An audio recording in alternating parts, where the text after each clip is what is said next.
वही हुआ जिसकी आशंका जताई गई थी। मौसम विभाग ने चेतावनी दी थी और रेड अलर्ट भी जारी किया था। मैंने 8 जुलाई को मौसम के तमाम पूर्वानुमानों का विश्लेषण करती एक रिपोर्ट इस चैनल पर जारी की थी।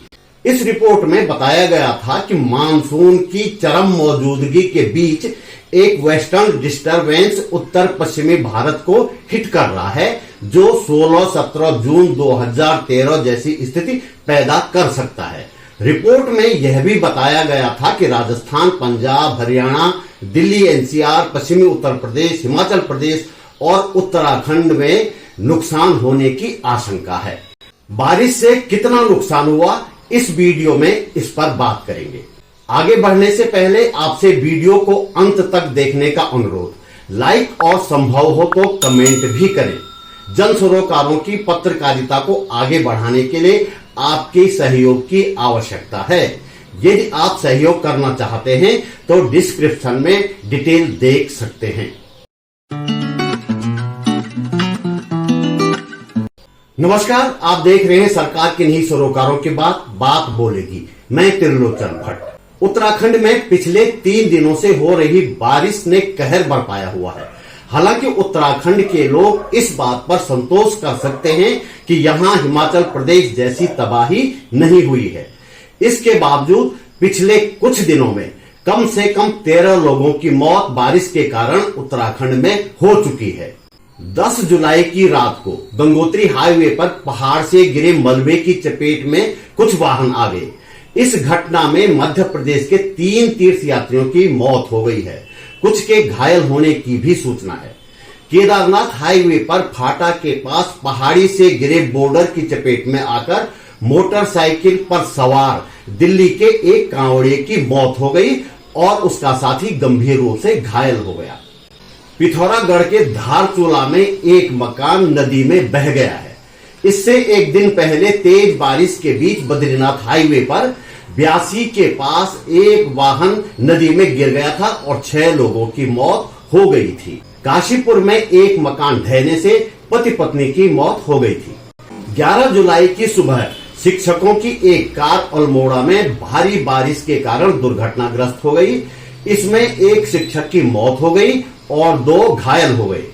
हालांकि ज्यादातर जिलों में बारिश की संभावना के चलते आज छुट्टी की घोषणा की गई थी, लेकिन शिक्षकों को अपने अपने स्कूल में हाजिरी देने के लिए कहा गया था।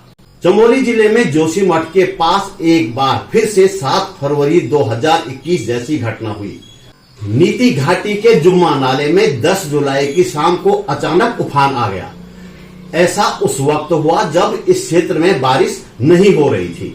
उच्च हिमालयी क्षेत्र में ग्लेशियर टूटने से संभवतः ऐसा हुआ, फिलहाल ऐसा माना जा रहा है। 7 फरवरी 2021 को ग्लेशियर टूटने से ऋषिगंगा में साफ मौसम के बीच उफान आ गया था और 200 से ज्यादा लोगों की मौत हो गई थी। जुम्मा नाले में आए उफान से एक बड़ा पत्थर पुल के ठीक नीचे फंस गया, जैसा कि आप इस तस्वीर में देख पा रहे हैं। इससे नाले में आने वाला मलबा पुल के ठीक नीचे जमा हो गया और आधी रात के बाद सड़क सीमा संगठन का ये पुल टूट गया। पुल टूटने से नीति घाटी के दर्जन भर गांवों का संपर्क कट गया है। इनमें नीति, मलारी, द्रोणागिरी, गमशाली, बंपा और ऐसे कई सारे गांव शामिल हैं। चीन बॉर्डर पर तैनात सेना तक रसद और अन्य सामान पहुंचाने के लिए भी यह मोटर मार्ग ही एकमात्र रास्ता है। पुल टूटने से बॉर्डर की सप्लाई लाइन भी बंद हो गई है। चमोली जिले की माणा घाटी भी बारिश से बुरी तरह प्रभावित है। जोशीमठ से आगे बद्रीनाथ मोटर मार्ग पर कंचनगंगा, लामबगड़ और पागल नाला के पास सड़क बह गई है। कंचनगंगा में देर शाम को सड़क आने जाने लायक बना दी गई है, लेकिन इसके बाद भी कई जगहों पर सड़क टूटी हुई है, बंद है, यहां से आना जाना संभव नहीं है। छिनका के पास 4 दिन पहले शुरू हुआ लैंड स्लाइडिंग का सिलसिला थम नहीं रहा है। बार बार सड़क बंद हो रही है। यही हालत सिरोबगढ़ की भी है। यहां 10 जून की शाम से सड़क पूरी तरह बंद है। केदारनाथ मार्ग गुप्त काशी से आगे दर्जन भर जगहों पर बंद हो गया है। बारिश और प्राकृतिक आपदाओं का खतरा अभी टला नहीं है, फिलहाल यह तो तय है कि इन आपदाओं में जिस तरह से जान माल का नुकसान हो रहा है उसके लिए हमारी सरकारें और हम खुद भी काफी हद तक जिम्मेदार हैं। ऑल वेदर रोड का उदाहरण हमारे सामने है, जिसने कल रात 2 जगहों पर 4 लोगों की जानें ले ली और करीब 7 लोग घायल हो गए हैं। यहां मैं पत्रकार मनमीत की एक फेसबुक पोस्ट पढ़ना चाहता हूं जो प्राकृतिक घटनाओं के आपदा में बदलने का कारण स्पष्ट करती है। लिखा है, आपदा कभी प्राकृतिक नहीं होती, आपदा को जानलेवा इंसान बनाता है।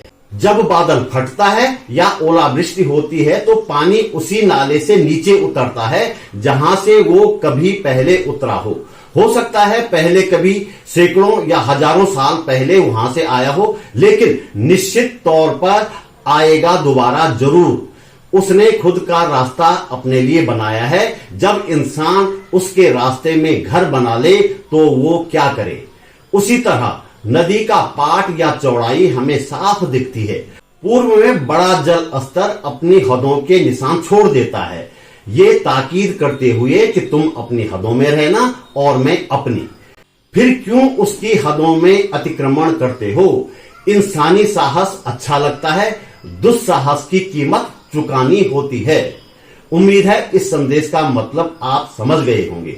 जल्दी मिलते हैं एक और वीडियो के साथ। नमस्कार।